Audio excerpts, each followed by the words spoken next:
અને હવે રાજ્યના સમાચાર પર નજર કરીએ તો સમાચાર સુરતથી અડાજણમાં 22 વર્ષીય પરિણીતાએ આપઘાત કરી લીધો। 4 વર્ષની દીકરીની નજર સામે જ આપઘાત કર્યો। સાસરિયાના ત્રાસથી કંટાળીને જીવન ટૂંકાવ્યું હોવાનો આક્ષેપ। 2 દિવસ પહેલા મારી પુત્રીએ મને ફોન પર ત્રાસ અંગે વાત કરી હતી તેવું તેની માતાનું નિવેદન સામે આવ્યું। સાસુ અને દિયર ખૂબ ત્રાસ આપતા હતા। આવા આક્ષેપો પણ આ મૃતકની માતાએ કર્યા છે।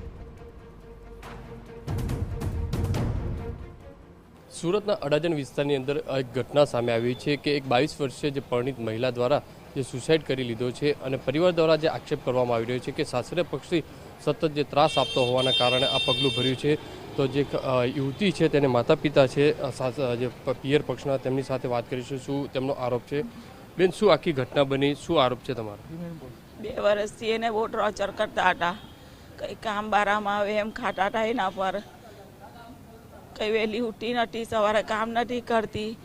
ઘરી વાર એની સાસુ મને ફોન કરીને કહે તારી દીકરી ઉઠતી નથી, કામ નથી કરતી એમ કે મારી દીકરીને ફોન કરું, મમ્મી મેં બધું જ કામ કરું છું તો બી એ લોકો એવું જ કરે। એનો દિયોરનો બી બહુ ત્રાસ ઉઠો, એનો દિયોર બી બહુ લડાઈ ઝઘડો કરતો હતો એને। હવે એ લોકોના પેટે દીકરી નહીં મળે, 3 ભાઈઓ છે એટલે એ લોકોને દીકરીનો અહેસાસ નહીં થાય કે દીકરી જાય તો શું થાય। એ લોકોની દીકરી હોય ને તો એ લોકોને ખબર પડે। દીકરી મને બરોબર બહુ કહેતી હતી મમ્મી મારા ઘરે રવિવારે બી આવી રહીએ, મમ્મી મારો દિયોર બહુ લડે મારા હાથે, મારી સાસુ બી બહુ લડે, મેં બધું જ કામ કરું છું તો છતાં બી મારા હાથે આવો વિરોધ કરે। 28 તારીખે આવી ગયા લોકોને, શનિવારે તો 29 તારીખે આવું થઈ ગયું। કેસા થાય 28 તારીખે ઘરે જમીને ગયા, 5:30 વાગે 9:30 વાગે ગયા લોકો ને સોમવારે સાંજે આવું થઈ ગયું। કેસા થાય આવું? શું લાગે છે તમને? અમને લાગે કે ઘરમાં પ્રોબ્લેમ હોય એ લોકોને। શું માંગ છે તમારી? અમારો કેસ કર્યો છે એમ। મને ન્યાય જોઈએ, મારી છોકરી હાથે કેમ આવું કર્યું? મને મારી છોકરી જોઈએ પાછી।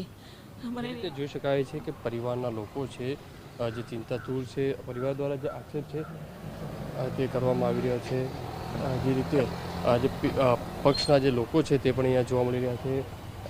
તે રીતે શું કહી રહ્યા છે જે સાસરા પક્ષના એના છે, શું ઘટના બની છે? પરિવાર આક્ષેપ કરી રહ્યો છે। શું સર? શું ઘટના બની હતી? ઘટના સર મારી વાઈફે હે ને સુસાઇડ કરી લીધી। તો કે સાસરે પક્ષથી હેરાન કરતા હતા, એવું કંઈ નહીં સર, આક્ષેપ કરી રહ્યા છે। એવું કંઈ નહીં સર। તે અમારા ભાઈ છે, અમારા ભાઈને પૂછી લો, એવું કંઈ મેટર નથી। એમને જે જોઈએ તે પેલું કાના એ અપાવે છે। અમે લોકો મોબાઈલ જોઈએ તો મોબાઈલ, જે જોઈએ તે। અત્યારે સન્ડે મેં પેલું શું કહે અપાવ્યો મેં મોબાઈલ, એ બેને નવો 1 દિવસ પહેલાં મોબાઈલ અપાવ્યો ને બીજા દિવસે આવું કામ કરી દીધું। એવું કંઈ હેરાન કરતા રહેતા તો અમે આટલી બધી ખુશ શું કામ રાખતે? આવું કંઈ રીતે તો અમે લોકો ઘર છોડીને જતે શું કામ નોકરી પર? અમે બધા નોકરી ચાલ્યા ગયા ને કરવું જ હતું આવું કંઈ કામકાજ તો બી, કારણ કે સમયગાળો એમની ઘરે વધારે હતો। જે રીતે જે સાસરા તેના જે કહી છે પતિ અને દિયર પણ જે કરી રહ્યા છે તેમને કોઈ હેરાન પરેશાન કરવામાં નહોતા આવતા। પણ હવે જોવાનું રહ્યું કે અડાજણ પોલીસ આ બાબતે તપાસ કરશે, તેની અંદર હકીકત કઈ રીતે સામે આવે છે તે જોવું રહી। કેમેરામેન સંજય ચંદ્ર સાથે બલદુ સુથાર, TV9 સુરત।